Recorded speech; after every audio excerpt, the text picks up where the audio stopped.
ये कोई डाउट नहीं?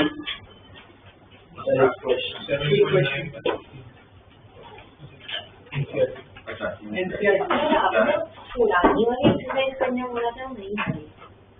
पुराने वाले बुक में तो बोले थे ना एक्सरसाइज। पुराने में कोई नहीं, मेरे पास एक चीज की एक्सरसाइज नहीं होगी 7.8 वाली। एक लिमिट ऑफ सम करके पुरानी में होगी और 7.8 एक्सरसाइज जो न्यू टेक्स्ट बुक में नहीं होगा 7.8। तो आप लोगों का 7.9 और 7.10 करना था पुराने के हिसाब से, नए के हिसाब से 7.8 और 7.9 पुराने के हिसाब से 8 तो नहीं करके 8 तो करना ही, 8 तो ही नहीं आप लोगों का। मतलब ना आपको लिमिट ऑफ सम आता है।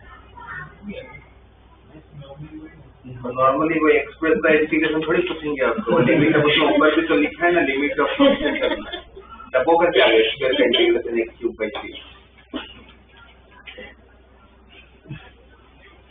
7.9 और 10 करना। ठीक है, 7.9 में कौन सा? 16।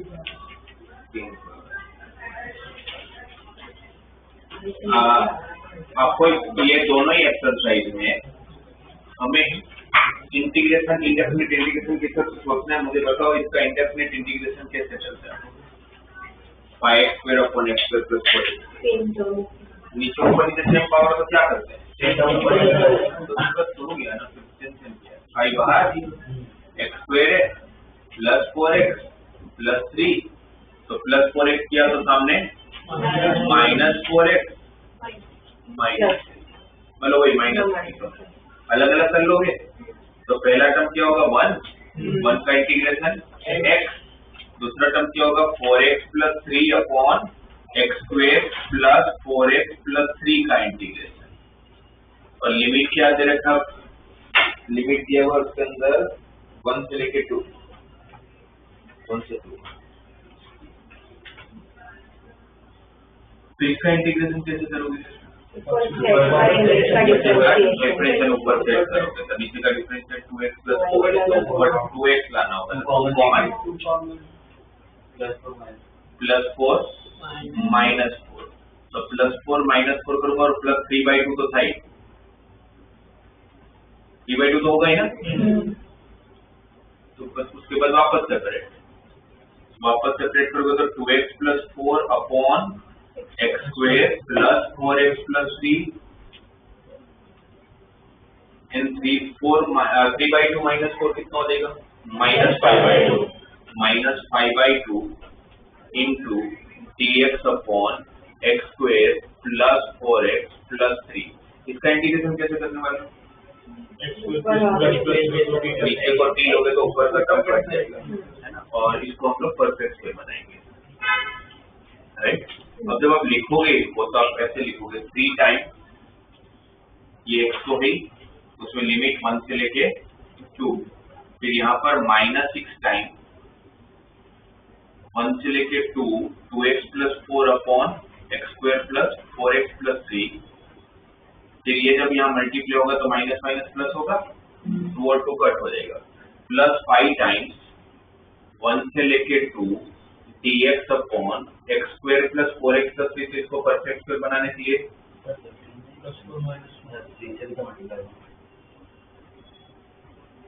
सब में मल्टीप्लाई है, बाहर का 3 नहीं है,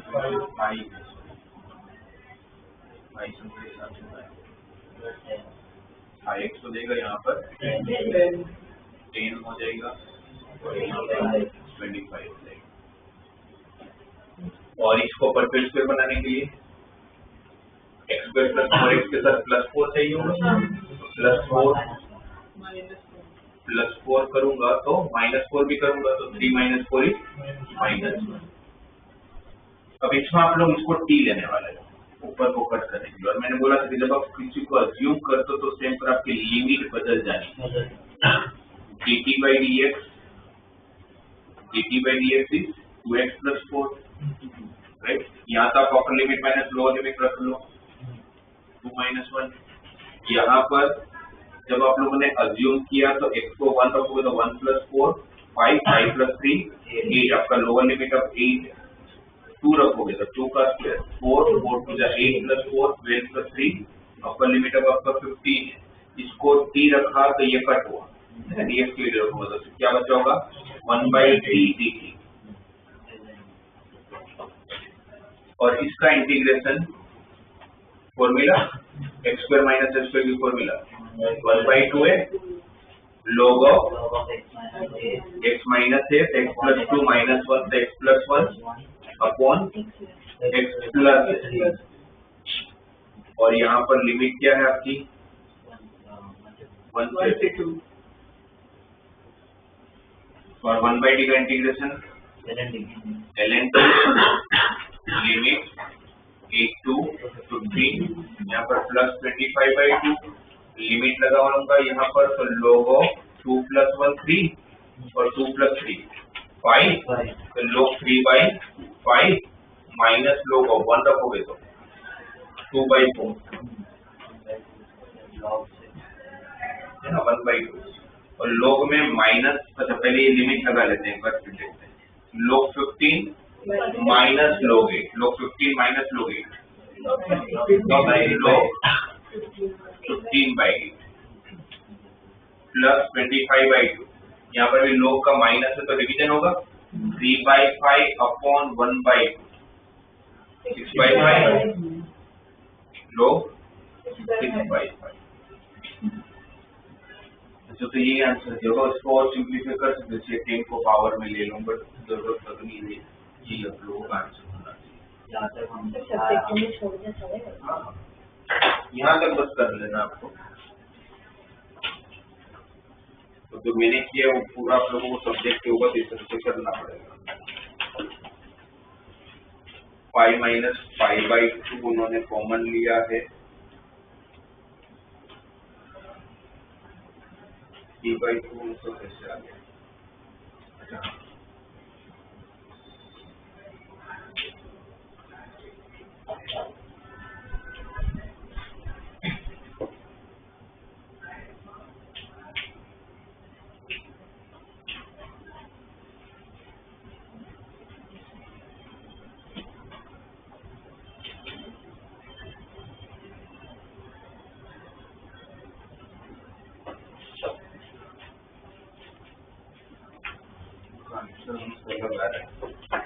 और इंडेफिनेट का आंसर अलग अलग हो सकता है डेफिनेट का आंसर अलग अलग नहीं हो सकते एरिया मिल रहा है ना एरिया का कोई भी मेथड से करोगे तो सेम ही मिलना चाहिए तो हमारी कोई मिस्टेक है कैलकुलेशन में कहीं पर कुछ गड़बड़ होगा 5 माइनस ये तो ठीक है 5 minus 5/2 और फिर 9 आ रहा होगा और 25/2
मिस्टेक मिल नहीं रही है कुछ तो वापस एक बार करोगे तो सही होगा, या तो फिर उनका आंसर गलत हो तो बात करोगे, पर उनका नहीं होगा, हमारे कोई मिस्टेक होगा।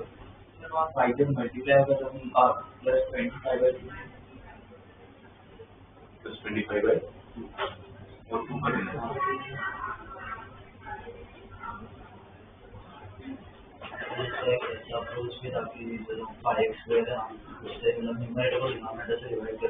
कोई की बात हो, डिवाइड करना ही मतलब कि नीचे का टर्म ऊपर लेके आ गए।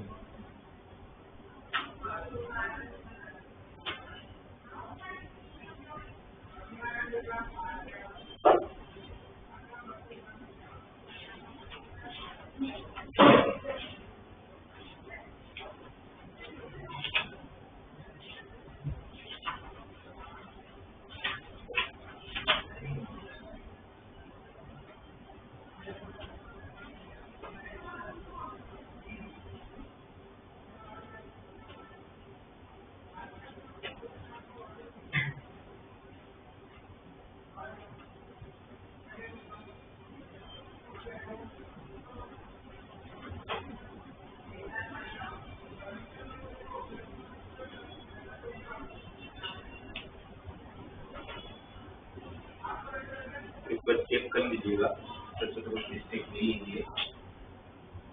ये भी हो सकता है, ये भी हो सकता है कि इसका जब सिंप्लीफिकेशन करो, है ना, अगर ये पूरी को अगर मैं सिंप्लीफाई करता हूँ, log 15/8 है तो log 15/8 को log 15 माइनस log 8 लिखूंगा, log 8 को 2 का क्यूब भी लिख सकते हैं, राइट। फिर जैसे log 6/5 है तो log 6/5 है, तो इन्होंने क्या किया कि सारे नंबर को प्राइम नंबर से डिवाइड कर लिया ऑलमोस्ट सबको। तो उन्होंने हो सकता है कि 15 को 5 into 3 लिख दिया हो, इसको सिंप्लीफाई हो सकता है ना log के हिसाब से, log 15 माइनस log 8, log 15 को क्या लिखूंगा log 5 प्लस log 3, log 8 को क्या माइनस log 8 को क्या लिखूंगा 3 log 2 प्लस 25/2, log 6 को क्या लिखोगे log 3 प्लस log 2 और log 5 को माइनस log 5, और फिर उन्होंने 3 और 2 और इन सबको साथ में कर दिया, ये भी पॉसिबल है। ठीक है, ऐसा एक हो सकता है पॉसिबिलिटी, तो एक बार चेक कर लीजिएगा। पर करेंगे ऐसे ही, एक दो चीजें जो ध्यान में रखनी है, जब आप डेफिनेट इंटीग्रेशन करते हो तो इंडेफिनेट के हिसाब से इंटीग्रेशन करो, बट लिमिट अगर आप लोग कुछ एजम्पशन लेते हो तो लिमिट चेंज करना नहीं भूलना है, राइट। ये बस एक चीज में ध्यान रखना है। और कोई क्वेश्चन बताओ?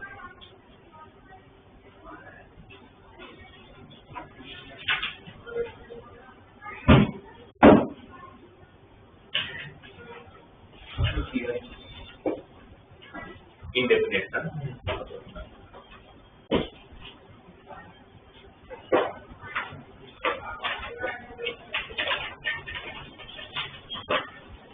देखो मेनली जो आप लोगों को डेफिनेट इंटीग्रेशन में पूछा जाएगा, या तो जो भी काम आएगा वो उसकी फर्स्ट प्रॉपर्टी, अगर आप लोगों का अपर लिमिट और लोअर लिमिट अगर सेम है, किसी भी इंटीग्रेशन में अगर अपर लिमिट और लोअर लिमिट सेम है तो क्या हो जाएगा उसका answer 0। Upper limit lower limit same होने का मतलब क्या होगा, जहाँ से चालू कर रहा हूँ वही खत्म कर रहा हूँ, नेक्स्ट पॉइंट का एरिया ढूंढ रहा हूँ बेसिकली, तो पॉइंट का एरिया क्या हो जाएगा 0 हो जाएगा। इसलिए अगर आपका अपर लिमिट और लोअर लिमिट सेम है तो आंसर इज 0। तो this is your first property कि ए से लेके अगर ए होगा फंक्शन कोई भी हो फिर आंसर डायरेक्टली 0 हो जाना है। Second, a to b f of x dx का आंसर और b to a f of x dx का आंसर ऐसे किसका डिफरेंस होगा माइनस का, क्योंकि अगर आप अपर लिमिट को लोअर लिमिट बनाओगे, लोअर लिमिट को अपर लिमिट बनाओगे तो किसका डिफरेंस आ जाएगा माइनस का, right. Third, a to b f of x dx का answer a to b f of t dt का आंसर, मतलब ये थर्ड प्रॉपर्टी बोली कि अगर आप वेरिएबल लिमिट को सेम रखते हो और वेरिएबल को अगर चेंज कर भी देते हो तो आपके आंसर को कोई फर्क नहीं पड़ता है। इसका मतलब ये है कि भाई कल उठ के अगर आप लोगों को 1 से लेकर 2 x² dx हो और 1 से लेके 2 t स्क्वायर dt हो या 1 से लेके 2 u स्क्वायर du हो, क्या फर्क पड़ता है वेरिएबल क्या है, क्योंकि लास्ट में तो आप 1 और 2 ही रखने वाले हो। x स्क्वायर का इंटीग्रेशन में x क्यूब बाई 2, उसमें भी आप 2 और 1 रखोगे तो 8/3 माइनस 1/3 7/3 आएगा। t स्क्वायर का t क्यूब बाई 3, उसमें भी 2 और 1 रखोगे तो 7/3 आएगा। और u स्क्वायर का भी वही आना, u क्यूब बाई 3 करके 1 और 2 रखोगे। मतलब अगर आपको लिमिट सेम और वेरिएबल को अगर मैं चेंज कर भी देता हूँ, कभी अगर मुझे इच्छा करेगी कि 0 से लेके π/2 sin x dx और थोड़ी देर में इंटीग्रेशन करते करते मैं 0 से लेके π/2 sin t dt हो जाता, जिसको अगर मैंने i नाम दिया तो उसको मैं वापस i नाम दे दूंगा, भले sin x की जगह पर sin t हो चुका है, बट लिमिट तो सेम ही है।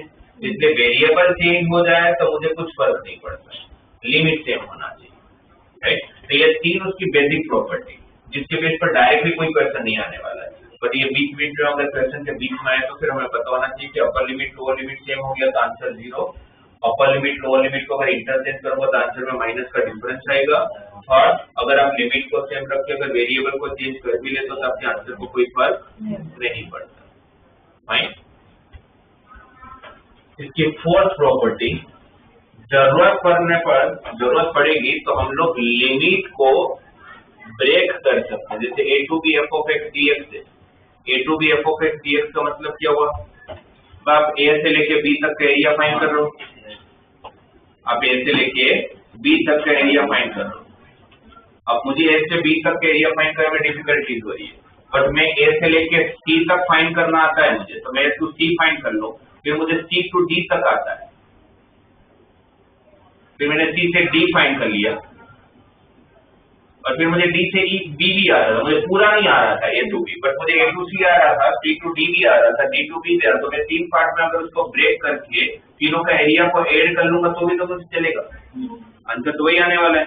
तो a to b f of x dx को अगर जरूरत पड़ने पर अगर मैं a to c में ब्रेक करूं, c to d में ब्रेक करूं और d to a में ब्रेक करूं, सॉरी d to b में ब्रेक करूं, तो मुझे कोई फर्क नहीं पड़ने वाला, मेरा आंसर सेम ही आएगा। आप a to b के बीच में 3 बार या 300 बार भी ब्रेक कर सकते हो, जहां से आप चालू कर रहे हो, जहां पर आप खत्म कर रहे हो वो बस सेम होना चाहिए, उसके बीच में चाहे उसी बार ब्रेक कर लो, पर ब्रेक करना ही क्यों है, जब आपको a to b का नहीं आ रहा होगा तो आप इसी फंक्शन का इंटीग्रेशन करोगे तभी तो एरिया मिलता होगा, जब आपको a to b का नहीं आ रहा तो आपको a to c का भी नहीं जाता होगा, क्यों, बिकॉज फंक्शन तो वही है ना, तो फिर ब्रेक करने की जरूरत क्यों पड़ेगी, ब्रेक करने की जरूरत पीस वाइज फंक्शंस में पड़ेगी, क्योंकि हमें पता है ना कि पीस वाइज फंक्शंस में जब तक वो हटा नहीं लेता, मोड नहीं हट जाता है, तब तक ना तो मैं लिमिट फाइंड कर सकता हूँ, ना तो मैं कंटिन्यूटी जा सकता हूँ, ना तो मैं डिफरेंशिएट जा सकता हूँ, मैं कुछ भी नहीं जा सकता, तो सेम इंटीग्रेशन भी नहीं कर सकता।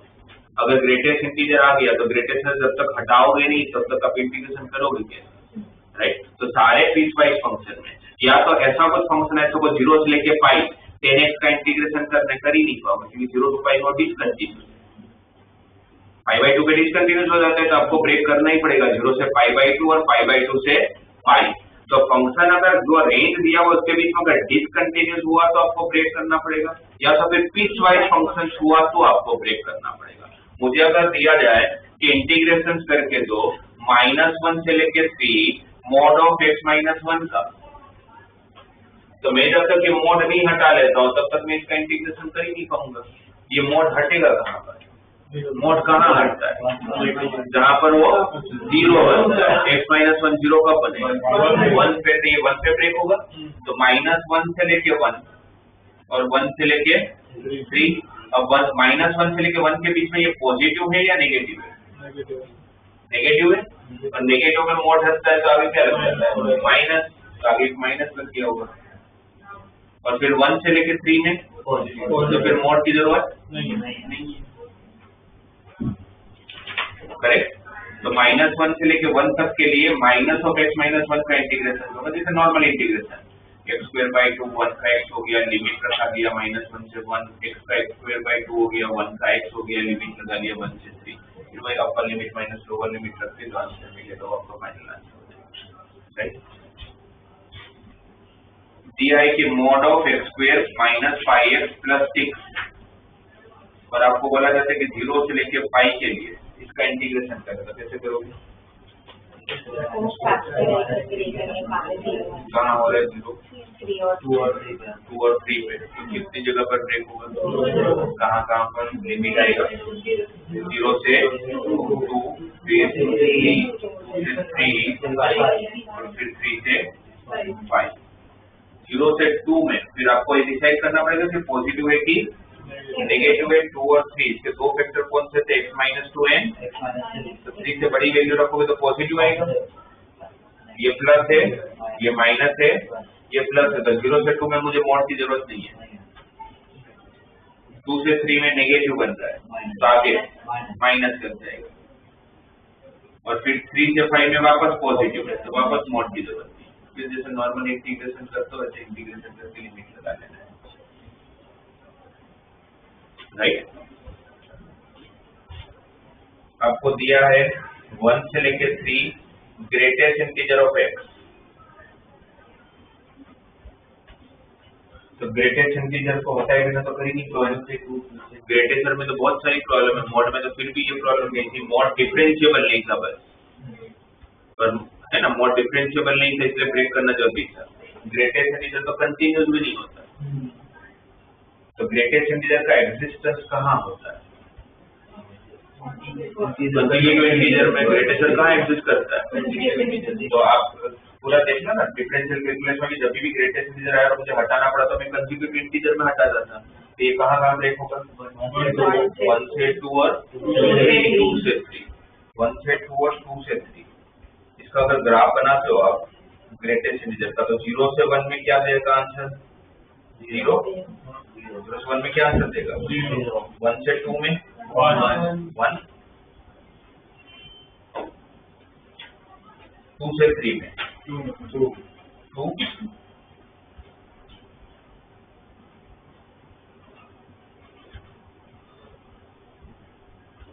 करेक्ट। तो अगर मुझे यहाँ पर 1 से 3 तक का अगर इंटीग्रेशन करना है, तो 1 से 3 का इंटीग्रेशन का मतलब क्या होगा? मुझे पहले 1 से 2 में ब्रेक करना पड़ेगा, और 1 से 2 में जब आप ब्रेक करोगे तो 1 से 2 में ग्रेटेस्ट इंटीजर का आंसर कितना हो जाएगा? 1। और फिर 2 से 3 का ग्रेटेस्ट इंटीजर 2। 1 से 2 में ग्रेटेस्ट का आंसर 1 हो जाने वाला है, 2 से 3 में ग्रेटेस्ट का आंसर 2 हो जाने वाला है। 1 का इंटीग्रेशन x लिमिट 1 से 2 का इंटीग्रेशन 2x लिमिट 2 से 3 2 - 1 रखोगे तो 1 आएगा। यहाँ पर 3 रखोगे तो 6 -2 रखो, माइनस लोअर लिमिट रखोगे तो 4, 6 - 4 2, आंसर कितना आ गया? 3। अब ग्राफिकली ये समझने की ट्राई करते हैं। 1 से 3 का आपको इंटीग्रेशन करने को बोला था, तो 1 से 3 का इंटीग्रेशन कम से 1 से 2 और 2 से 3 आपको ये एरिया फाइंड करने को बोला है। ये रेक्टेंगल है, स्क्वायर एरिया, ये डिस्टेंस 1, ये डिस्टेंस भी 1, इसका एरिया 1, ये रेक्टेंगल है, ये डिस्टेंस 1, ये डिस्टेंस, रेक्टेंगल का एरिया इनटू बी 2 + 1 3 आ गया। तो ग्रेटेस्ट इंटीजर आएगा तो ब्रेक करना पड़ेगा। कैसे ब्रेक करोगे? कंसेक्यूटिव नंबर में मॉड ब्रेक करना पड़ेगा। कहाँ ब्रेक करोगे? मॉड 0 बनता है, राइट।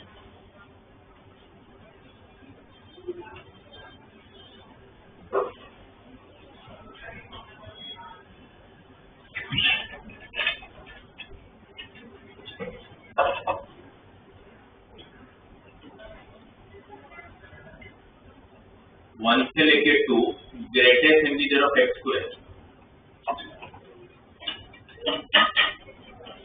अब देखो 1 से लेके 2 greatest of x square, greatest integer तो हटाना तो पड़ेगा, और ग्रेटेस्ट कहाँ पर हटता है?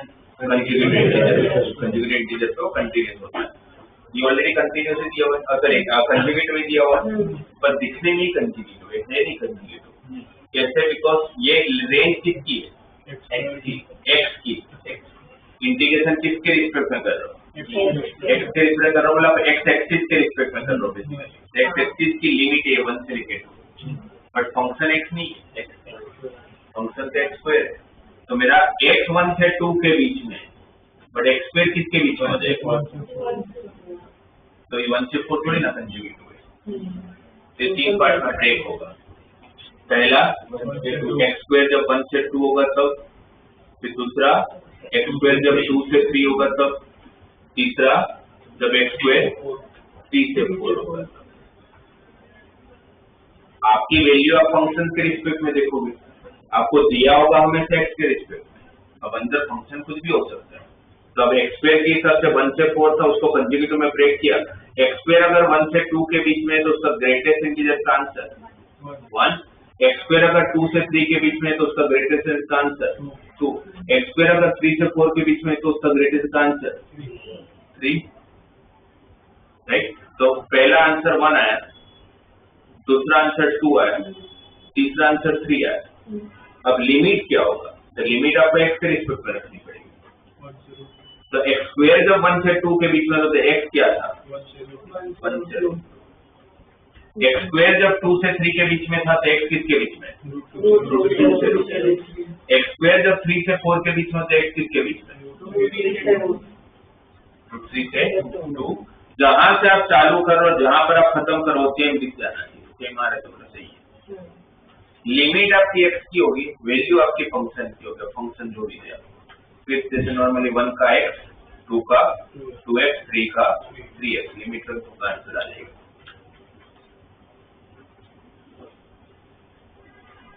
ठीक है, हमें दिया हुआ है 0 से लेके पाई dx upon x square cos square x plus b square sin square x का इंटीग्रेशन करना है। इंडेफिनेट के हिसाब से हमें पता है तो स्टैंडर्ड फॉर्म है। क्या करते हैं इसमें? cos स्क्वायर x हमने डिवाइड किया, cos स्क्वायर x से डिवाइड किया तो क्या होगा? ऊपर से x स्क्वायर x, नीचे x square plus b square x square. फिर ये cos स्क्वायर से डिवाइड क्यों करते हैं हम लोग? x स्क्वायर और tan आ जाएगा। अब क्या करोगे? tan को t लोगे। अब tan x को आपने t लिया तो dt by dx x square x है ना, और dx रखोगे तो x स्क्वायर कट हो जाएगा, उसी के हमने लिया था। बट फिर लिमिट भी तो चेंज करूंगा, लिमिट जब चेंज करूंगा तो what is value of tan 0 what is value of tan पाई 0। तो अपर लिमिट लोअर लिमिट 0 0 हो गया, आंसर भी 0। पर ये तो आपको दिख रहा है कि इसका एरिया थोड़ी ना 0 होने वाला है, कुछ तो गड़बड़ है। क्या गड़बड़ है? ठीक है, पाई बाई 2 पे आप tan x को t ले नहीं सकते। आपने tan x का डिफरेंशिएशन किया किसके बीच में? 0 से पाई के बीच में, इसके बीच में तो डिसकंटिन्यूअस है, डिफरेंशिएबल कैसे होगा? तो आपको इसको पहले ब्रेक करना पड़ेगा। कैसे ब्रेक करोगे? 0 से पाई बाई 2 और पाई बाई 2 से पाई बाई 2 से पाई।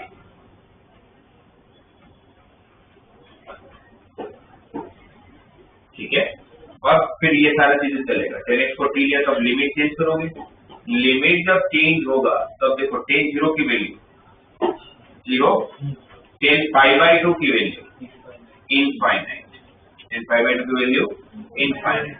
dx की वैल्यू रखा होगा तो ऊपर का एक्सप्रेस कर दिया होगा, क्या बचा होगा आपके पास? dt upon x square plus b square t square. Same यहाँ पर भी dx की वैल्यू रखा होगा तो x स्क्वायर कैंसिल हुआ होगा, क्या बचा होगा? tan pi by 2 infinite tan pi 0, right.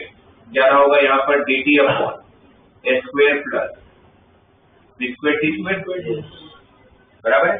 अब जब आप इसका इंटीग्रेशन करोगे dt upon h square plus b square t square का, तो b स्क्वायर कॉमन निकलेगा, इसमें कॉमन लिए तो निकाल लोगे ना।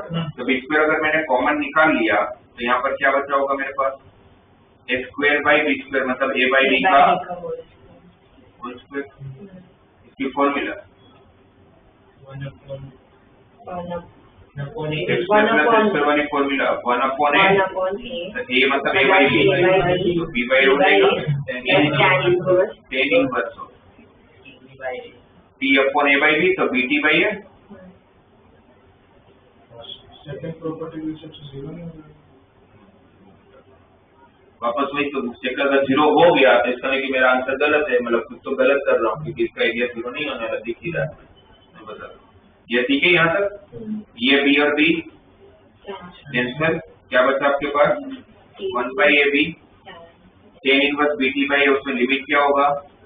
0 से लेके इनफाइनाइट, मतलब इनफाइनाइट ना। अब इनफाइनाइट पुट करोगे तो ये पूरा इनफाइनाइट ही हो जाएगा। 10 कब इनफाइनाइट होता है? पाई बाई 2 पे माइनस 10 इनवर्स 0, 10 इनवर्स 0 0 करेक्ट। नीचे हो जाएगा आप लोगों का pi by 2ab, pi by 2ab। ये फर्स्ट वाला पार्ट का आ गया, पाई बाई 2ab। इतना है समझ में। अब अगर हम लोग सेकंड पार्ट में जाते हैं तो सेकंड पार्ट में हमने ब्रेक किया, ये समझ आया आप लोगों को? क्योंकि अब 10x को t ले नहीं सकते, मतलब 10x को t ले सकते हो बट फिर उसका डिफरेंस नहीं कर सकते, क्योंकि 0 से पाई के बीच में डिफरेंशिएबल नहीं है। तो उसको डिफरेंशिएबल बनाने के लिए आप लोगों को ब्रेक करना पड़ेगा 0 से पाई बाई 2 और पाई बाई 2 से पाई। अब यहाँ पर जब हम लोग x की जगह पर 10x को जब पाई बाई 2 रख रहे हैं, जब अपर लिमिट लोअर लिमिट रखा हम लोगों ने, तब आपको क्या करना पड़ेगा यहाँ पर एक चीज और कि 10 को पाई बाई 2 रखा, लोअर लिमिट पाई बाई 2 है तो 10 पाई बाई 2 की वैल्यू इनफाइनाइट और 10 पाई की वैल्यू 0 पर अपर लिमिट और लोअर लिमिट में लोअर लिमिट हमेशा छोटा होना चाहिए। ये वो वैल्यू है जहां पर वो अनडिफाइंड है। आपने 10x का ग्राफ देखा होगा तो पाई बाई 2 पे, जैसे 10x का ग्राफ अगर आप देखोगे तो माइनस पाई बाई 2 से पाई बाई 2 ऐसा, तो पाई बाई 2 में प्लस इनफाइनाइट भी होता है और पाई बाई 2 में वो माइनस इनफाइनाइट भी होता है। आप कौन सी रेंज में देख लो तो करना पड़ता है कि मुझे प्लस इनफाइनाइट लेना है कि माइनस। ये कौन सा एसिम्प्टोट है? Plus pi by 2। ये कौन सा, ये एसिम्प्टोट की लाइन कौन सी है? x equal to pi by 2 की लाइन है। उसके बाद x equal to 3 pi by 2, और ये सब फिर वो सारे कंसेप्ट आपसे क्लियर हो तो ये सब समझ आता है। जिसमें बोला पहले बोल रहा था डेफिनेट सबसे टफेस्ट चैप्टर क्लियर करेगा, तो यहाँ पर हर कंसेप्ट लग जाता है। तो अगर मुझे उस टाइम पर समझ में आना था कि पाई बाई 2 पे वो प्लस इनफाइनाइट भी जैसे अगर वो 0 से पाई बाई 2 की रेंज में मैं देख रहा हूँ, पर अगर मैं उसको पाई बाई 2 से पाई के रेंज में देख रहा हूँ तो माइनस इनफाइनाइट, तो फिर यहाँ पर मुझे माइनस इनफाइनाइट लेना पड़ेगा, मैं उसको प्लस इनफाइनाइट नहीं ले सकता। राइट, अब जब मैंने माइनस इनफाइनाइट लिया तो बाकी पूरा प्रोसीजर तो सेम ही होगा इंटीग्रेशन का। वो जो लिमिट जो मैं 0 टू इनफाइनाइट लगा रहा था उसी जगह पर लिमिट कौन सा होगा? इंटीग्रेशन पूरा सेम होने वाला है। लिमिट कौन सा होगा? माइनस इनफाइनाइट टू 0, और जब माइनस इनफाइनाइट टू 0 पुट करोगे तो 10 inverse 0 is 0 minus lower limit का 10 inverse minus infinite minus pi by 2, और वो minus minus plus pi by 2 हो जाएगा। आपके पास पाई बाई 2 ए भी 2 बार मिलेगा, पाई बाई 2 ए भी प्लस पाई बाई 2 तो पाई बाई बी हो जाएगा। समझ आए? तो ब्रेक करना पड़ेगा आप लोगों को। कब कब करना पड़ेगा? इसका डिसकंटिन्यूअस फंक्शन होगा तब आपको ब्रेक की जरूरत पड़ेगी, और पीस वाइज फंक्शन होगा तब आपको ब्रेक की जरूरत। अगर पीस वाइज फंक्शन में कौन कौन पूछ सकते हैं? मॉड, रिलेटेड इंटीजर और फ्रैक्शनल फंक्शन। अगर फ्रैक्शनल फंक्शन आए तो क्या करोगे? फ्रैक्शनल पार्ट ऑफ x होगा तो उसको सबसे पहले क्या लिख लेंगे? x minus related integer. इसका तो डायरेक्टली कर लो, बस ग्रेटेस्ट ऑफ x को ब्रेक कर देंगे। तो मतलब इंफिनिटी लोअर लिमिट में आएगा तब उसको माइनस में ले लेंगे टैन में। इनफाइनाइट मतलब आप एक्सप्लेन करो माइनस इंफिनिटी 10 का ग्राफ याद है आपको? हाँ 10x में बहुत सारे एसिम्प्टोट। ये मेरा 10x का माइनस पाई बाई 2 वाला एसिम्प्टोट है, ये मेरा पाई बाई 2 वाला एसिम्प्टोट है। उसके बाद मुझे एसिम्प्टोट मिलेगा 3 पाई बाई 2 वाला। 10x is always in increasing function, 10 0 से पास होता है। पाई बाई 2 में वो इनफाइनाइट को अप्रोच करेगा पर टच नहीं करेगा ऑब्वियसली। फिर पाई बाई 2 में वापस वो इंक्रीजिंग फंक्शन को वापस नीचे से चालू होगा और ऊपर जाएगा। ये पॉइंट 5 है। तो आपने जब ब्रेक किया था तो 0 से पाई बाई 2 और पाई बाई 2 तक पाई, 0 से पाई बाई 2 में अब प्लस पाई बाई 2 को किसको अप्रोच कर रहा था? प्लस इनफाइनाइट को। 0 से पाई बाई 2 जब मैं ले रहा हूँ तो पाई बाई 2 में प्लस इनफाइनाइट को अप्रोच कर रहा है। तो जब मैं पाई बाई 2 से पाई ले रहा हूँ तो पाई बाई 2 में ग्राफ माइनस इनफाइनाइट को अप्रोच कर रहा है। तो वहां पर पाई बाई 2 भी रखूंगा, फिर वो प्लस इनफाइनाइट को अप्रोच नहीं कर रहा, किसको अप्रोच कर रहा है? माइनस इनफाइनाइट को अप्रोच। पाई बाई 2 में फिर वो माइनस इनफाइनाइट। अगर प्लस इनफाइनाइट ले लेता तो फिर तो अपर लिमिट लोअर लिमिट को चेंज करता, आगे माइनस लगता, कैंसिल हो जाता। तो वो गलती नहीं होनी चाहिए फिर उस टाइम पर, फिर वो π/2 पे माइनस इनफाइनाइट को अप्रोच करेगा। तो किस रेंज में आप देख लो उसको, हाँ 5 पर तो 0 से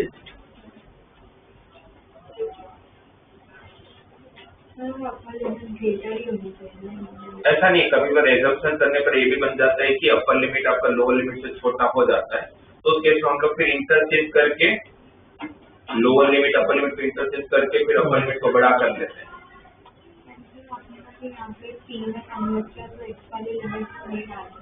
नहीं डालना चाहिए, पर मैंने यहाँ पर ऐसा नहीं कि मैं कुछ कैंसिल करने के लिए एजम्पशन किया, बस मैंने वेरिएबल को यहाँ तक मैं कहने वाले कि मैं उसको x² लिखूं या t² dt लिखूं, या बस फंक्शन से वेरिएबल कौन सा यूज करो उसकी बात करिए, ऐसा नहीं कुछ एजम्पशन करके वो वेरिएबल चेंज करो तो फिर सेम नहीं लगेगा। जब आपका dx dt में कन्वर्ट हो चुका है तो फिर ये लिमिट x की थी, अब वो लिमिट t की बननी चाहिए। ये 4 समझ आ गए, राइट।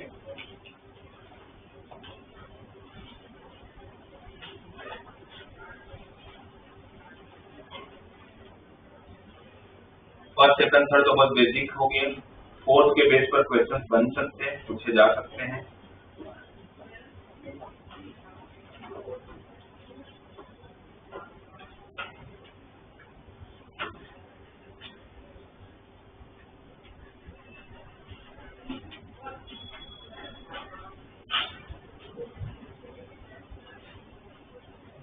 अब इसकी जो फिफ्थ प्रॉपर्टी है ना, ये डेफिनेट इंटीग्रेशन में सबसे ज्यादा यूज होते हुए प्रॉपर्टी है, इसीलिए इसको बोलते भी किंग ऑफ प्रॉपर्टी है।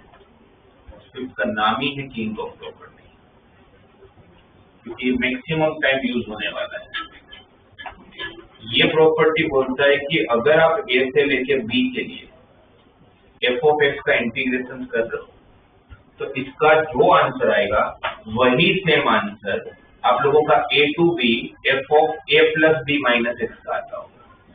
मतलब काफी प्रयास होता है मैं f of x का इंटीग्रेशन नहीं कर पा रहा हूँ, बट मैं उस x की जगह पर अगर a plus b minus x को रिप्लेस कर रहा हूँ तो मैं इंटीग्रेशन बन जाता होगा। पहले देखते कि सेम कैसे हो गया, तो अगर ये सेम है तो इसको यहाँ प्रूव करने से अच्छा इसको इसमें प्रूव करते हैं। तो मैं a plus b minus x को t ले लेता हूँ, a plus b minus x को t लिया तो डिफरेंशिएशन के हिसाब से dt कितना होगा minus dx, -1 to -dx। Limit change करोगे, x को आपने a रखा तो a और a कट दिया तो क्या हो गया lower limit b, upper limit को b रखा तो b और b कट हो गया तो अपर लिमिट क्या हुआ a plus b minus x क्या हुआ d, dx क्या हुआ -b। ये b to a को अगर मैं a to b बना लूं तो आगे माइनस लगेगा, वो माइनस और ये माइनस प्लस हो जाएगा तो f of t dt। Her property के हिसाब से अगर मैं लिमिट को सेम रख के वेरिएबल को t की जगह पर अगर x से रिप्लेस करूंगा तो मुझे कोई फर्क नहीं पड़ सकता। तो a to b f of x dx का आंसर और a to b f of a plus b minus x dx का आंसर सेम ही होता है। अब क्वेश्चन में कैसे अप्लाई करूंगा और पता कैसे चलेगा कि अप्लाई करने से, चलो अप्लाई तो कैसे करेंगे तो बात करो, पता ही तो चलना चाहिए लगाने, क्वेश्चन में तो देंगे नहीं चाहिए लगा हुआ। तो अगर मुझे दिया जाए कि 0 से लेके π/2 root sine x upon root sine x plus root cos x का इंटीग्रेशन करना है।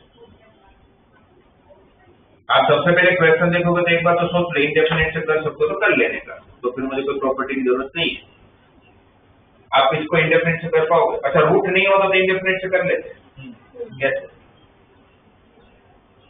रूट नहीं है ऊपर नीचे दोनों जगह sin x upon sin x plus cos x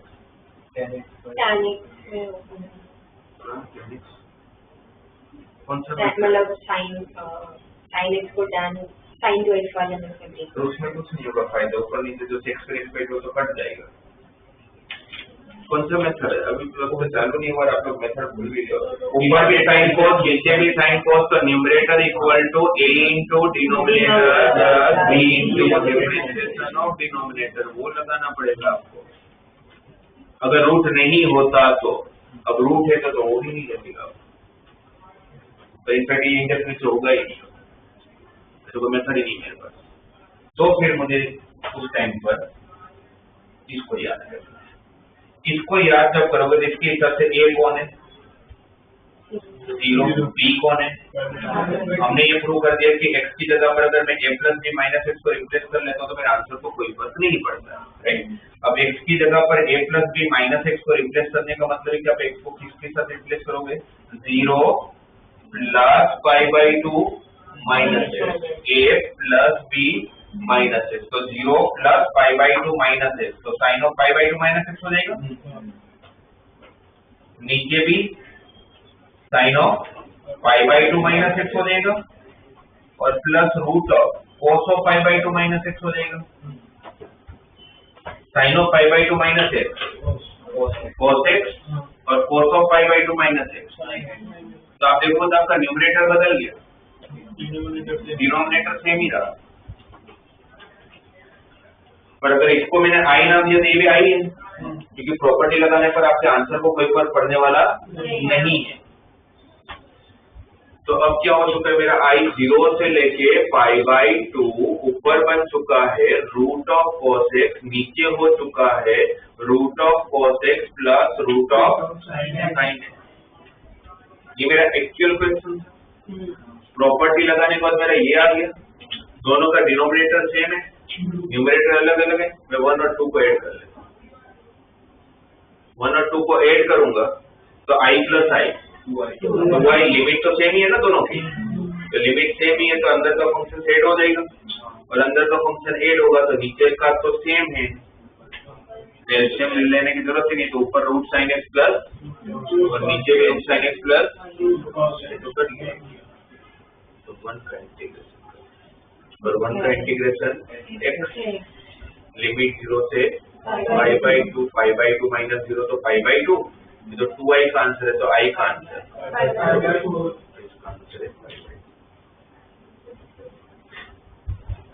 आपको जब भी क्वेश्चन आता है तो पहले तो चेक करो इंडेफिनिट से कर सकते हो तो कोई प्रॉपर्टी की जरूरत नहीं, चांसेस कम है कि इंडेफिनिट से होता होगा। अगर इंडेफिनिट से नहीं हो तो सबसे पहले हमेशा आपको फिक्स प्रॉपर्टी पर लगा के चेक करना है, मोस्ट ऑफ जगह पर ये काम आएगा।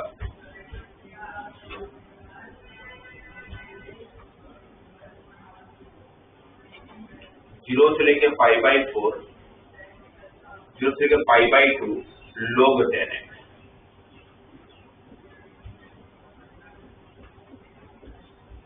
अब 0 से लेकर π/2 log 10x का अगर इंटीग्रेशन करने तो log का इंटीग्रेशन करने के लिए क्या करता है, इंटू 1 करके बाई पार्ट, log x वगैरह हो तो चलो इजी भी हो जाती है, log 10x तो अच्छा इंटू 1 करोगे तो कौन u बनता, log 10x u बनता और 1 आपका v बनता, और u भी रूल के हिसाब से u का कैसे रखोगे, 1 का इंटीग्रेशन करोगे माइनस फिर log 10x का डिफरेंशिएट करोगे, log 10x का differentiate 1/10x into x square x और फिर 1 का इंटीग्रेशन x, वापस दो डिफरेंट फंक्शन आ गया अलजेब्रिक और ट्री को वापस u, तो पता नहीं कब खत्म होगा, राइट। हो सकता है कि साइड इंडेफिनिट से हो भी जाता हो,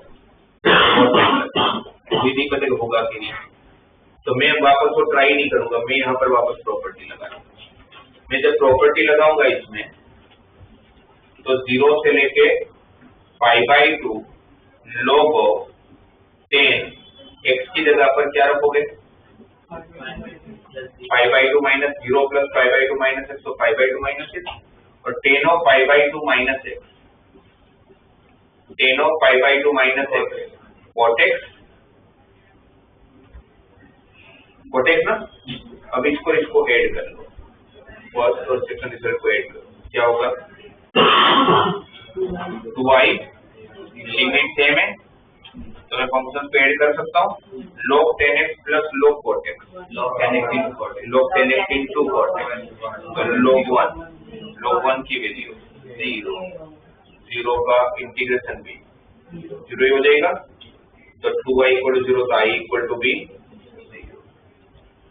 अच्छा किसी के मन में डाउट आ सकता है, आप आना भी चाहिए कि सर अगर log 10x का अगर हम एरिया ही ढूंढ रहे हैं 0 से π/2 के लिए तो आंसर 0 आएगा कैसे?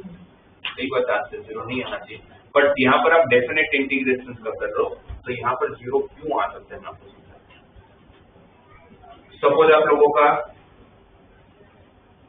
ऐसा एक ग्राफ है, ठीक है,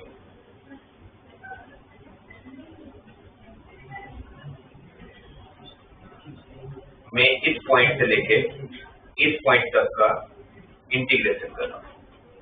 अगर इस पॉइंट से लेके इस पॉइंट तक का इंटीग्रेशन कर रहा हूं तो होगा क्या कि सपोज ये और ये सिमेट्रिक दिख रहा है आप लोगों को, तो हुआ क्या होगा कि जब इसका इंटीग्रेशन करोगे ना तो आप इसका आंसर अगर 1 आ रहा है तो इसका आंसर -1 आ रहा होगा, क्योंकि वैसे भी एक्स एक्सिस के नीचे और एक्स एक्सिस से नीचे वाई की वैल्यू नेगेटिव होती है, तो ये +1 हो रहा है, ये -1 है, एडिशन कर रहे हो तो आंसर क्या आ रहा होगा? 0। जब मैं ये काम एरिया में करूंगा ना, कभी यहाँ पर मोड लगा के चलने वाला हूँ तो वहां पर एरिया 0 नहीं होता होगा। तो डेफिनेट में ऐसा कभी पॉसिबल है कि जुराइजेशन कि हर बार वो गलत ही तो वही पॉसिबिलिटी है जैसे ऐसा बनता है ऊपर और नीचे सेम ही मैग्नीट्यूड है बट ऑपोजिट साइन की वजह से यहाँ तो मोड लगा नहीं रहे हम लोग, कभी तो एरिया की बात ही नहीं कर रहे हम लोग, तो हमें पता है कि आगे तक एरिया ही देने वाला है। ठीक है, तो कभी ऐसा कंफ्यूज मत होना, कभी पॉसिबल है कि 0 आ जाए।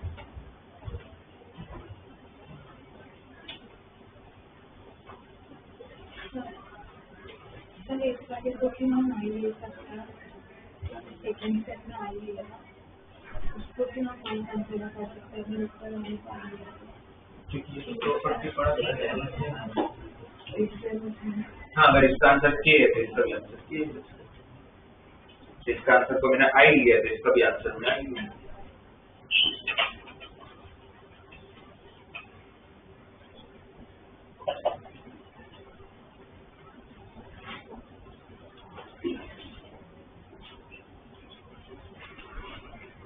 ये बोर्ड पॉइंट ऑफ व्यू से बोर्ड पर पूछते हैं 0 से π/4 log of 1 + 10x dx, 0 से π/4 log of 1 + 10x dx। अच्छा, इसके हिसाब से आप लोगों को जब भी करती है अजीब सा पावर है ना, रूट sin x आ गया, sin to 3/2x upon sin to 3/2x plus cos to 3/2x, कुछ भी अजीब सा पावर है, सही प्रॉपर्टी है।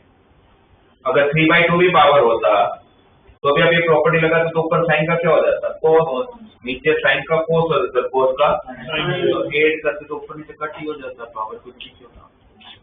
ठीक है, अब log of 1 + 10x मुझे पता है कि इंटू 1 करके करने में बहुत टाइम लगेगा, तो मैं यहाँ पर प्रॉपर्टी लगाने की ट्राई करूंगा। जब प्रॉपर्टी लगाऊंगा तो अगर ये मेरा i है तो 0 से लेके π/4 x की जगह पर क्या रखोगे आप? π/4 0 + π/4 -x। तो फिर अब इसको सिंप्लीफाई करने के लिए tan of a - b की फॉर्मूला अप्लाई करो। क्या होता है tan of a - b?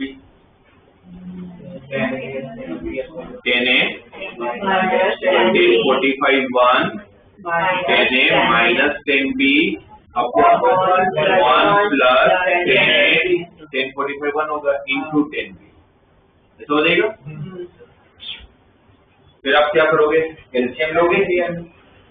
तो अब जब मैंने एलसीएम लिया तो क्या बचने वाला है?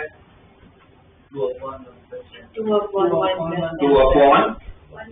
1 प्लस 10x, और लोग में डिवीजन का क्या हो जाता है? सब्ट्रैक्शन। 0 से लेके π/4 log of 2 upon 1 plus 10x। Separate करोगे, जब आप सेपरेट करोगे तो क्या होगा? ये log 2 minus log of 1 plus 10x, limit तो ये log of 1 प्लस 10x तो क्वेश्चन है, तो स्वाइस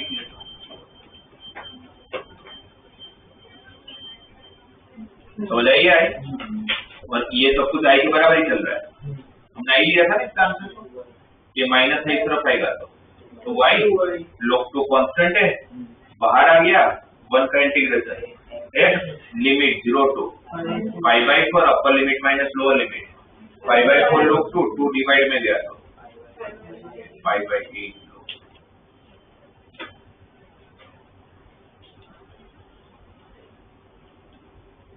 ठीक है, तो मैं नॉर्मल बच्चों को बोलता हूँ कि ये क्वेश्चन का आंसर आप लोग याद कर लो, तो 0 से लेके π/4 log 1 plus 10x dx का आंसर π/8 log 2 होता है। अब डायरेक्टली सब्जेक्टिव में तो अप्लाई नहीं कर सकते हो, बट ऑब्जेक्टिव में मैंने देखा है काफी बार ऐसा क्वेश्चन दे देते हैं। सपोज दिया है 0 से लेके 1 log 1 plus x upon 1 plus x square, बोलते हैं इसका इंटीग्रेशन करके दो। अब जिस तरह से फंक्शन दिया है इतना बड़ा, log भी है, अलजेब्रिक भी है, तो अगर वैसे तो करना है इंडेफिनेट से, तो कैसे करोगे? By part. दो अलग अलग फंक्शन है तो बाई पार्ट ही करना पड़ेगा, बट ऐसे क्वेश्चन को तो बाई पार्ट से भी पहुंचेंगे नहीं आंसर, और इसमें प्रॉपर्टी डायरेक्टली लगने भी नहीं वाला है, जो प्रॉपर्टी वो भी थोड़ी लग जाएगी यहाँ पर। तो फिर आप क्या करोगे? कुछ ट्रिग्नोमेट्रिक असम्पशन की हेल्प लिया जाए। तो अगर x square plus x square जब आया है तो आप हमेशा x को क्या लेते हो? a tan theta. इसमें x को क्या ले लूंगा? tan theta. अगर मैंने x को tan थीटा लिया तो dx क्या हुआ होगा? x square theta d theta. Limit change करना पड़ेगा। x को अगर आपने 0 रखा तो tan कब 0 होता है? 0 पे। फिर आपने x को 1 रखा, tan कब 1 होता है? π/4 पे। x को आपने tan थीटा लिया तो देखिए बन गया तो log of 1 plus tan theta, नीचे 1 plus tan square theta, x square theta, और dx की value x square theta d theta, तो x square theta x square theta. Variable कुछ भी हो क्या फर्क पड़ता है? तो मैं इसका आंसर याद होगा तो डायरेक्टली क्या जाऊंगा 5/2। जैसा हो सकता है कि एक दो स्टेप के अलग भी नहीं पहुंचा दे, पर बोर्ड पॉइंट ऑफ व्यू से ये मैंने जैसे बताया काफी बार पूछते हैं, तो आपको मेथड बता दो। एक इस तरह के क्वेश्चन अजीब टाइप के पावर में आपको फिफ्थ वाली प्रॉपर्टी लगानी है। यूवी बहुत बड़ा दिखे तो आप प्रॉपर्टी लगा के इजी कर सकते हो, राइट। फिर एक इस तरह के क्वेश्चन कि आपको दिया हुआ है कि 0 से लेकर x sin x upon 1 plus cos square x, मुझे इसका इंटीग्रेशन करना है। x sin x upon 1 plus cos square x। इस क्वेश्चन में वापस वही प्रॉब्लम है, दो फंक्शन अलजेब्रिक ट्रिगो। अगर करना है तो यू भी कर सकता हूँ, बट इतना बड़ा फंक्शन है तो बहुत लंबा होगा, तो फिर प्रॉपर्टी लगाने की ट्राई करते हैं। अगर ये x नहीं होता तो क्वेश्चन में कुछ है ही नहीं। तो इसमें की मेरी प्रॉब्लम है कि वो दो फंक्शन है, अगर एक हट जाए तो मजा आ जाए, तो अब उसको हटाने में हेल्प करेगा आपको एक वाली प्रॉपर्टी। इसको अगर मैंने i नाम दिया है तो आप x की जगह पर क्या रखने वाले हो? 0 प्लस पाई माइनस x, तो क्या हो जाएगा ये? पाई minus x into sine of pi minus x divided by 1 plus cos square of pi minus x, right. Sine pi minus pi है तो साइन का क्या होगा? साइन ही रहेगा। कौन सा क्वाड्रेंट? क्वाड्रेंट में साइन पॉजिटिव, तो साइन एक्स क्यों हो जाएगा?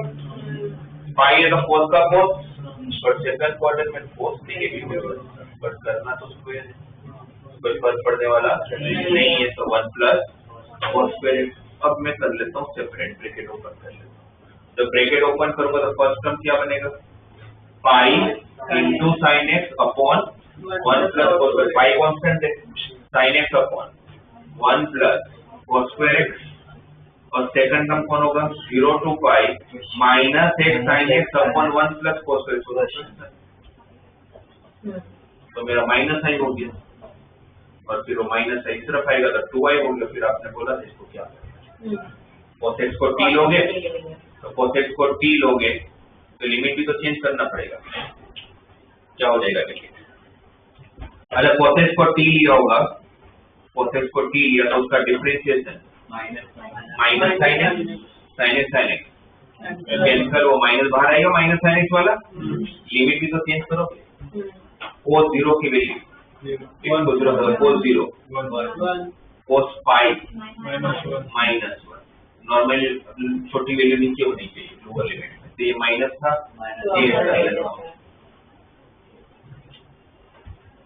तो क्या हो गया क्वेश्चन?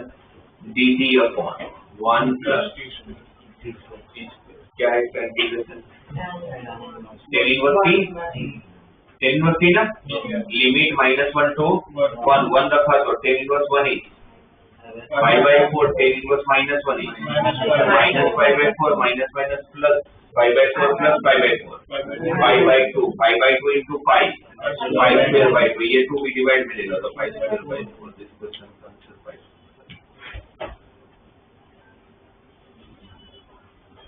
इस तरह से फिट प्रॉपर्टी आप लोगों को बहुत सारे क्वेश्चंस में यूज में आने वाला है। जब इंडेफिनेट काम नहीं करता होगा तो प्रॉपर्टी काम कर लेगा।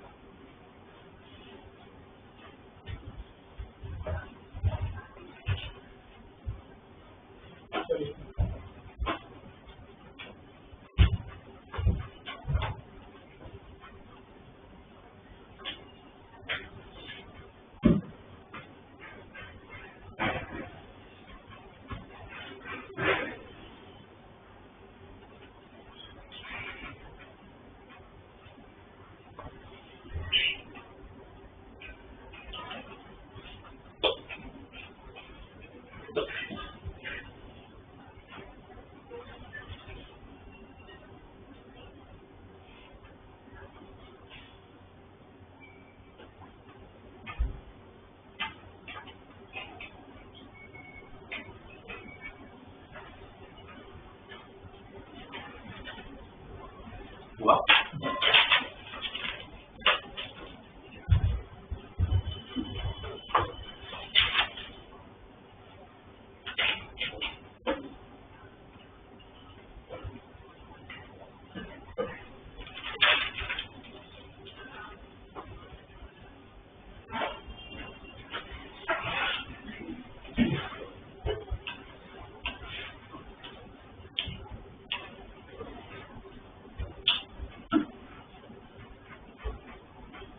फिर आपकी 6 प्रॉपर्टी, ये 6 प्रॉपर्टी ओड और इवन फंक्शंस को लेके है।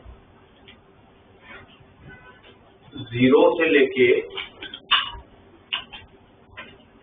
जो -a से लेके a अगर लिमिट दे रखा है f(x) dx, अगर इसका लेके अगर आपका अपर लिमिट और लोअर लिमिट का मैग्नीट्यूड सेम है बट साइन ऑपोजिट है, -2 से 2 -5/2 से 5/2 ऐसा कुछ भी रहता है, आपको 6 प्रॉपर्टी को याद करना है।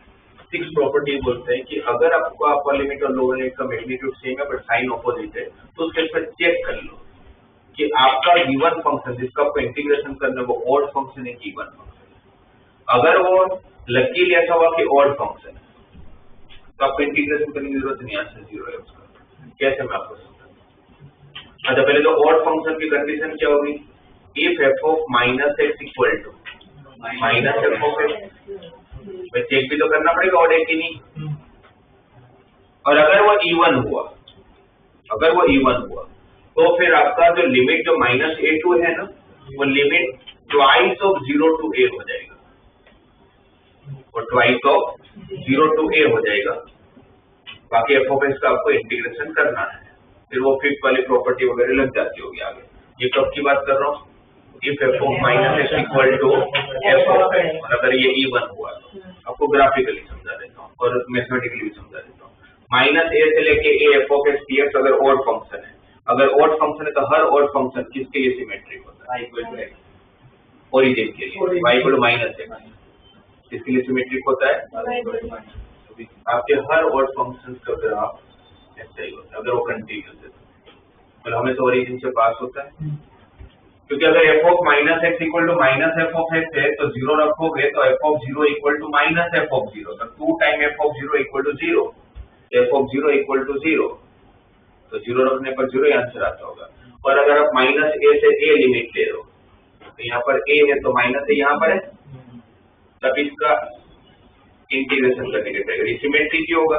इसका आंसर अगर की आएगा तो इसका आंसर माइनस की आएगा, तो दोनों का एडिशन 0 आ जाता। और इवन फंक्शन की बात करोगे तो हर इवन फंक्शन किसके लिए सिमेट्रिक होता है? वाई एक्सिस के लिए। इसका मतलब कि वाई एक्सिस आपका मिरर का काम करता है, जैसे ये।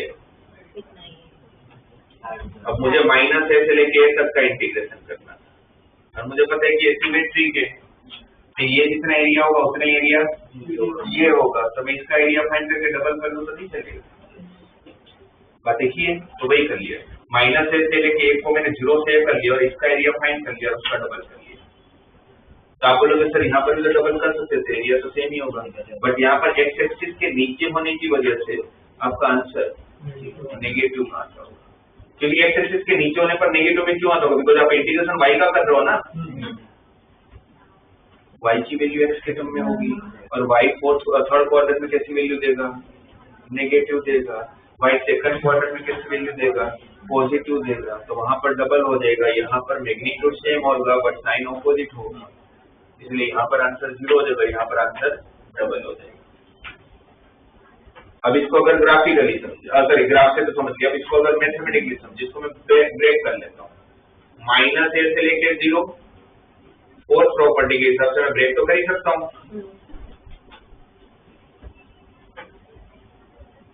राइट?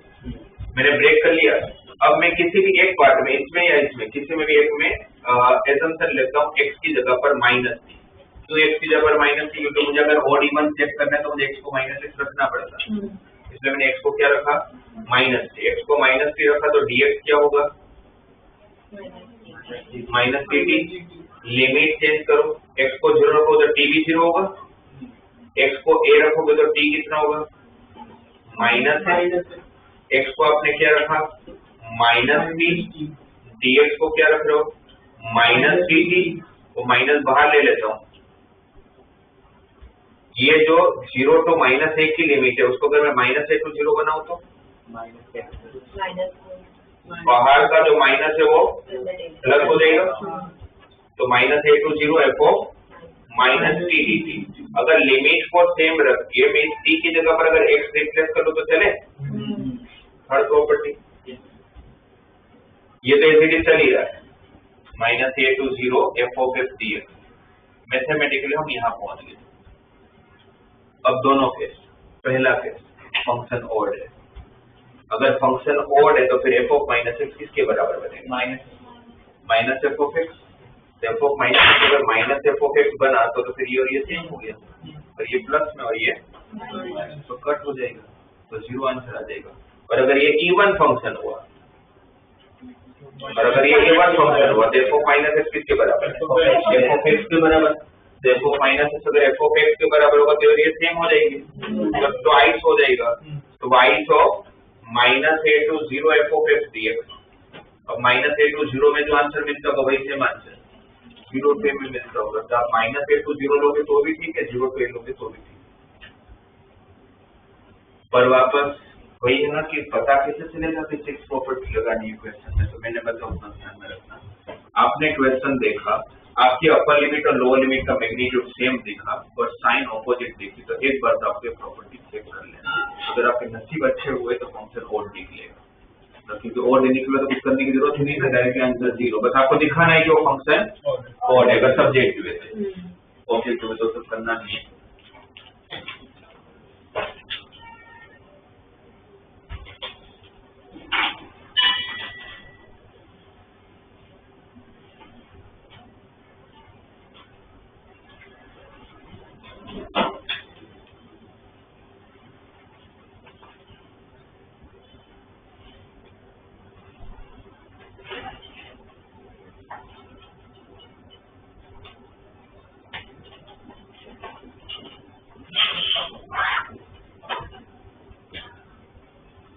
जैसे ये क्वेश्चन लिखा है मैंने आपके सामने, -π to +π x² sin x³।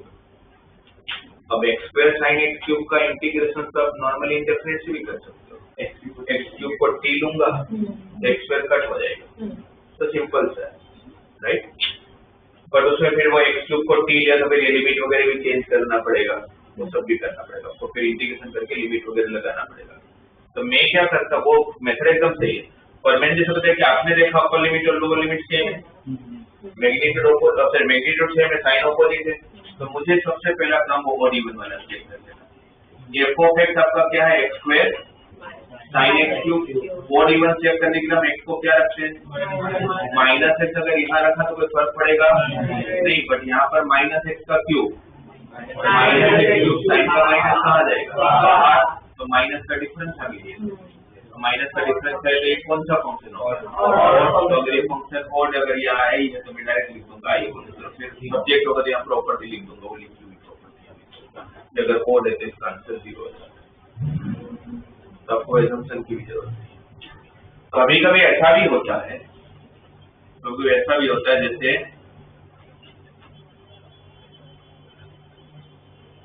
0 से माइनस ए से लेके a root of a minus x upon a plus x. अब हमने देखा मैग्नीट्यूड सेम है, साइन ऑपोजिट है, तो चेक करना चाहिए कि गिवन फंक्शन ऑड है कि इवन है। तो आपका फंक्शन कौन है? F of x equal to root of a minus x upon a plus x. अब इसमें मैंने अगर एक्स को माइनस एक्स रखा तो ऊपर ए प्लस एक्स हो जाएगा, नीचे ना तो सेम आया तो इवन भी नहीं है, ना तो माइनस का डिफरेंस आया तो ऑड भी नहीं है। तो जरूरी थोड़ी कि हर फंक्शन ऑड इवन होता है ना? काफी सारे फंक्शन ऑड इवन नहीं होते, in fact maximum function odd even नहीं होते। तो फिर भले जो दिया हुआ है वो ऑड इवन नहीं है, बट अगर मैं इंटीग्रेशन का रूल अप्लाई करूँ तो उसकी सबसे तो ऊपर रूट नहीं होना चाहिए था, तो फिर ऊपर का रूट हटा लेता। हो सकता है कि एक दो स्टेप के बाद ऑड इवन बन जाता। तो अगर मैं ऊपर का रूट हटाऊं तो किससे डिवाइड मल्टीप्लाई? ए माइनस एक्स से रूट ए माइनस एक्स से मल्टीप्लाई, तो ऊपर का रूट कैंसिल और नीचे क्या हुआ? रूट ऑफ अलग अलग करोगे, ए माइनस ए से लेके a dx upon root of a square minus, ये तो डायरेक्ट फॉर्मूला आ गई साइन इनवर्स एक्स बाई, तो उसमें कुछ करना ही नहीं है। और जो दूसरा टर्म है वैसे तो वो भी सिंपल है, नीचे को टी लोगे तो ऊपर का कट जाएगा, बट वो भी क्यों करने को दिए? तो और फंक्शन आप देखना, ये चेक करो। अगर इसको अगर मैं जी ऑफ एक्स नाम दे दूं तो जी ऑफ एक्स मेरा x upon root of a square minus x square है। इसमें अगर मैं एक्स को माइनस एक्स रख रहा हूँ तो minus x upon root of a square minus minus x का स्क्वायर, तो एक्स स्क्वायर ही होगा, तो माइनस का डिफरेंस है ऑड फंक्शन। ये तो ऑड फंक्शन है, तो इसका तो आंसर 0 हो गया। तो मुझे सिर्फ इसका इंटीग्रेशन करना है, और इसका इंटीग्रेशन हो जाएगा sine inverse x by n limit minus a से लेके, वैसे तो ये इवन फंक्शन भी है, देयरफॉर इवन से करना है, तो फिर लिमिट ट्वाइस ऑफ 0 पे हो जाएगा। बट जरूरत लग नहीं है मुझे, इतना कुछ राइट फॉर्मूला ही है, लगा लिया मैंने। और साइन इनवर्स ए रखा तो a by a 1 sine inverse 1 pi by 2 minus a रखा तो minus sine inverse minus 1 minus pi by 2, अब ऑलरेडी एक माइनस है तो minus minus plus pi by 2 plus pi by 2 pi, तो आंसर पाई हो जाएगा या ए पाई हो जाएगा। तो मे बी डायरेक्टली फंक्शन पहले ओड इवन ना, थोड़ा सिंप्लीफाई करने पर वो ओड इवन बन जाता है।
और टेक्स्ट बुक के अकॉर्डिंग ये लास्ट प्रॉपर्टी, फिर जेडब्ल्यू लेवल पर भी प्रॉपर्टी है, बट टेक्स्ट बुक में लास्ट प्रॉपर्टी।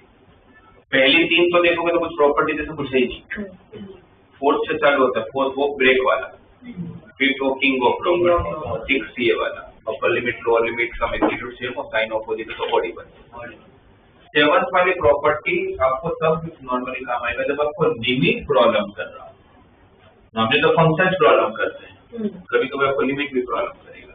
तो जब लिमिट प्रॉब्लम करेगा तो 7th प्रॉपर्टी ये है कि 0 से 2a f of x dx है, 0 से 2a f of x dx है, तो आपके ये 2 पार्ट बन जाते हैं। एक बार ये ट्वाइस ऑफ 0 to a हो जाता है, इसका मतलब ये होगा कि आपकी लिमिट 2a में से बन गई। पर ऐसा कब होगा? ऐसा तब होगा if f of 2a minus x अगर f of x के इक्वल हो जाता हो। मतलब बेसिकली मैं x की जगह पर वो फिफ्थ वाली प्रॉपर्टी लगा रहा हूँ ना, 0 plus 2a minus x और मेरा फंक्शन को कोई फर्क नहीं पड़ता, तो फिर आपका आगे 2 लग जाएगा, लिमिट आधा हो जाएगा। मुझे कोई इसमें 0 से पाई प्रॉब्लम कर रहा है, जैसे अभी थोड़ी देर पहले वो 10x वाला देखा था, 0 से पाई में ले नहीं पा रहा था, 0 से पाई बाई 2 तो प्रॉब्लम नहीं होता, तो मुझे लिमिट को आधा करवा रहा है, तो फिर मैं इस प्रॉपर्टी को याद करता, राइट। और इसका आंसर 0 भी हो जाएगा अगर f of 2a minus x minus f of x equal हो गया। अगर f of 2a minus x अगर minus f of x equal हुआ तो डायरेक्टली आंसर 0 हो जाएगा। और अगर वो f of x इक्वल हुआ सेम हुआ तो आगे 2 लग जाएगा, लिमिट जो 0 से 2a है वो क्या बन जाएगा?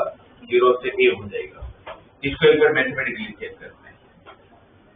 अगर मैं x की जगह पर 2a minus t रख रहा हूँ, आप लोग क्यों? बिकॉज t का चेक करना था ना आपको।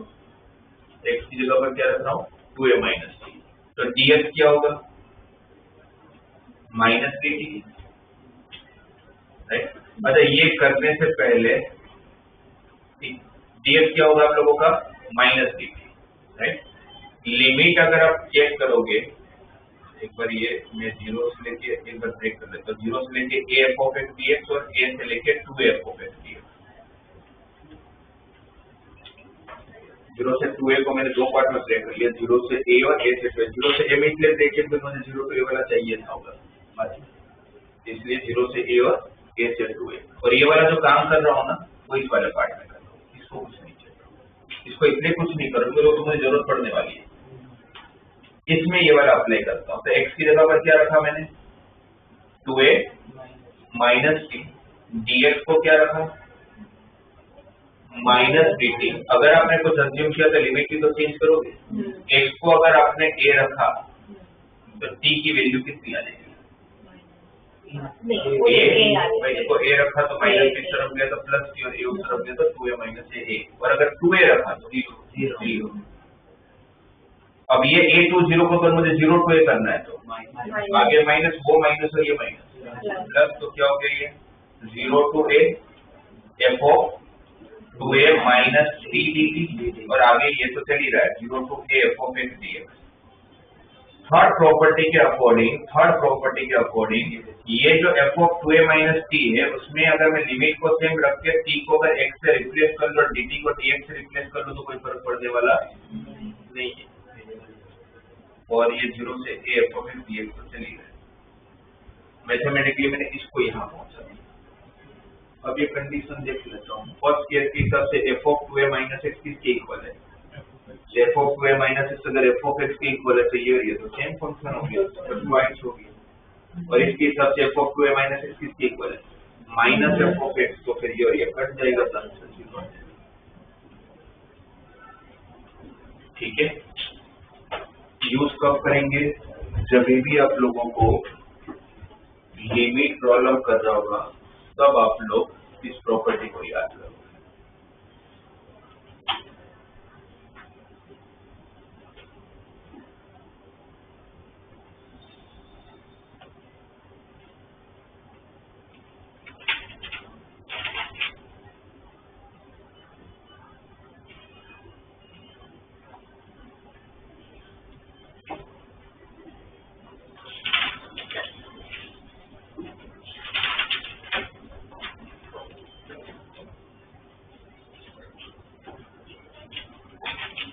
ये जो क्वेश्चन ऑफ मैं आपको बता रहा हूँ, 0 से लेके 5/2 log sin x dx, ये आपकी डेफिनेट इंटीग्रेशन का सबसे इम्पोर्टेंट है। तो डेफिनेट इंटीग्रेशन का पूरे मेथड, पूरे आपका 12th के सिलेबस का सबसे इम्पोर्टेंट इन सेंस ऑफ सबसे ज्यादा बार बोर्ड में पूछा जाता है, हर 2 बार में से 1 बार दिखता है। 0 से लेके 5/2 log sin, समझ में आ जाए तो बहुत अच्छी बात है, नहीं तो रट ले, समझ आ ही जाएगा, कुछ है नहीं सच। log sin x है, नॉर्मली log का आता है, इंटीग्रेशन होता है नॉर्मल से into 1 करके बाय पार्ट लगाना है, बट log के साथ sin x है तो कॉम्प्लिकेटेड हो जाएगा। तो हम क्या करेंगे? जब कुछ नहीं होता तो क्या करेंगे, फिफ्थ वाली प्रॉपर्टी लगाएंगे। क्या करोगे, फिफ्थ वाली प्रॉपर्टी लगाओगे। फिफ्थ वाली प्रॉपर्टी लगाओगे तो फिफ्थ वाली प्रॉपर्टी के हिसाब से आप x की जगह पर क्या करेंगे, π/2 minus log sine of x की जगह पर π/2 माइनस π/2 माइनस x, तो साइन का क्या हो गया, cos। और आपने देखा जो भी हमने 3-4 क्वेश्चन किए थे फिफ्थ प्रॉपर्टी लगा के, तो हम जब फिफ्थ प्रॉपर्टी लगा देते हैं तो क्वेश्चन वापस आ जाता था, या तो दोनों को ऐड करते थे तो कुछ बेनिफिट मिल जाता था। तो क्वेश्चन तो वापस नहीं है, तो दोनों को ऐड करके देख लेते हैं, है ना। फर्स्ट रीजन, ये सेकंड रीजन।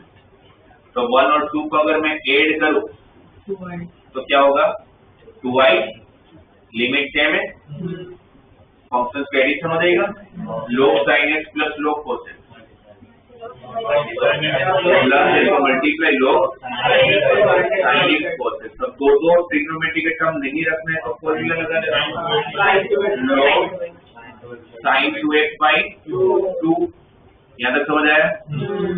अब log की प्रॉपर्टी के सब चीज को मैं सेपरेट कर सकता हूँ, क्या हो जाएगा, 0 से π/2 log sin 2x माइनस 0 से π/2 log 2 dx। करेक्ट, इसका से इंटीग्रेशन आता है, ये log 2 तो कांस्टेंट है, 1 का x हो जाएगा, अपर लिमिट माइनस लोअर लिमिट लगा लूंगा तो π/2 माइनस 0 π/2। अच्छा, मुझे इसका इंटीग्रेशन नहीं आता है, देखा जाता है ये सेम जैसे ही हो गया, बस यहाँ sin x है, यहाँ पर sin 2x, अभी कुछ फर्क ही नहीं पड़ा, तो इसका नहीं आता तो इसका भी काम आएगा। तो कोई बात नहीं, अभी आप उसको एक बार काम करते I1 नाम दे देते हैं अभी के लिए, फिर उसका देखेंगे क्या होता है। इसको तो कर लेते हैं, log 2 बाहर, 1 का x, लिमिट 0 से π/2, तो 2i is equal to I1 minus π/2 log 2। ये रिजल्ट तक पहुंचा मैं, मतलब ये मेरा फाइनल आंसर नहीं है, I1 नहीं पता अभी तक मुझे। फाइनली आपको I की वैल्यू ढूंढनी है, पर I तो मिलेगा जब I1 मिलेगा। पर यहाँ तो कोई डाउट, डायरेक्टली यूवी करने का सेंस लगा नहीं मुझे, क्योंकि log sin x बड़ा फंक्शन है ना। तो इसलिए फिर प्रॉपर्टी लगाई, x की जगह पर π/2 minus x, a plus b minus x वाला, साइन का बना cos। काफी बार sin x की जगह पर log cos x देते, तो प्रॉपर्टी लगाओगे तो sin x हो जाएगा। फिर दोनों को ऐड किया, एडिशन में log का मल्टीप्लाई हुआ, दो फंक्शन नहीं रखने से तो मैंने फॉर्मूला लगा लिया, log की प्रॉपर्टी लगा ली, इसका इंटीग्रेशन आता तो उसका इंटीग्रेशन कर लिया, इसका सेंस है। तो उसको अलग से सोचते हैं कि क्या करें, ये क्या ना। अब I1 है आपका, अच्छा I1 और I में से क्या फर्क है, अगर यहाँ पर sin x होता, सपोज sin x होता तो अभी इसको I लिख लेते, साइन चला जाता तो 2i माइनस I हो जाता। इस तरह की मेरी प्रॉब्लम 2x, तो 2x पर x होना चाहिए। तो I1 में जो हमारी प्रॉब्लम है उसी को हटाने की ट्राई करें। कौन प्रॉब्लम है, sin 2x प्रॉब्लम है, 2x प्रॉब्लम। तो 2x को मैं सिंगल वेरिएबल t ले लेता हूँ sin t बनाने के लिए, dt बाई dx 2 हो जाएगा, log sin t dx क्या हो गया, dt बाई 2, 1/2 गया बाहर, फंक्शन तो सेम आ गया, क्योंकि आपको पता है कि इसके अंदर log sin t लिखोगे, log sin x लिखोगे, कोई फर्क पड़ने वाला नहीं है। अगर मैं लिमिट को सेम रखता हूँ, लिमिट चेंज भी तो करना पड़ेगा। x को अगर आपने 0 रखा तो t कितना, x को अगर आपने π/2 रखा तो t कितना, अब 1/2 0 to π log sin t को 1/2 0 to π log sin x dx लिख दो तो चलेगा। लिमिट सेम रख के वेरिएबल को चेंज कर लूं तो मेरा आंसर को कोई फर्क नहीं पड़ेगा, पूरा फंक्शन सेम आ गया। बट फंक्शन को सेम बनाने के चक्कर में लिमिट बदल गया, तो लिमिट 0 to π/2 था वो 0 to π हो गया, तो वहां पर π की जगह पर क्या चाहिए आपको, ये कौन करके देगा।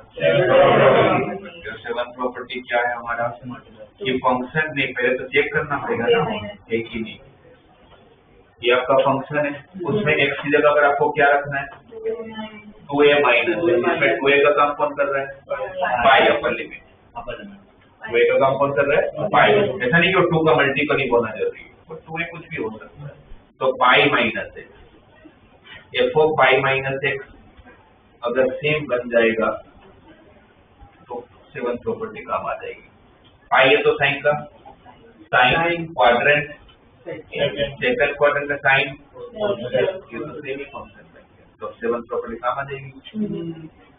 7th प्रॉपर्टी का अकॉर्डिंग आप अब इस I1 को क्या लिख सकते हो 1/2 तो पहले से साइन क्या था उस प्रॉपर्टी में आगे 2 और लिमिट जो 0 से 2a हुआ करता है 0 से 1 हो जाता है, तो 0 से π/2 हो जाएगा। तो मुझे फिर बाद में जाके पता चलता है सब प्रॉपर्टी लगाने I1 तो खुद आई है ना, ये तो पूरा I बन गया। तो I1 इक्वल टू I आ गया, इसको मैं थर्ड प्रॉपर्टी में पुट कर लेता हूँ, थर्ड प्रॉपर्टी में पुट कर लेता हूँ तो 2y is equal to I minus π/2 और I उस तरह देखते 2y minus I equal to -π/2। तो log sin x dx का आंसर 0 से π/2 के लिए या log cos x dx का आंसर 0 से π/2 के लिए किसी को ला रहा है -π/2। इसमें कहीं पर मैं प्रॉपर्टी यूज कर देती यहाँ यूज किया या फिर किया तो बस ब्रैकेट में लिख देने का सब्जेक्ट, ठीक है। तो ये अच्छा क्वेश्चन, ये पूछते नहीं थे बहुत सारे क्वेश्चन अंदर आप देखो तो 3 प्रॉपर्टी आप लगाया, फिफ्थ लगाई, फिर बीच में थर्ड लगाई थी वो वेरिएबल चेंज होने वाला, फिर 7th भी लगाई।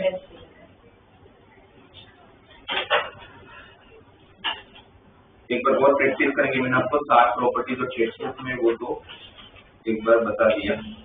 तब आप लोग क्या कर सकते हो 7.11 जो है प्रॉपर्टी बेस्ड लेक्चर है,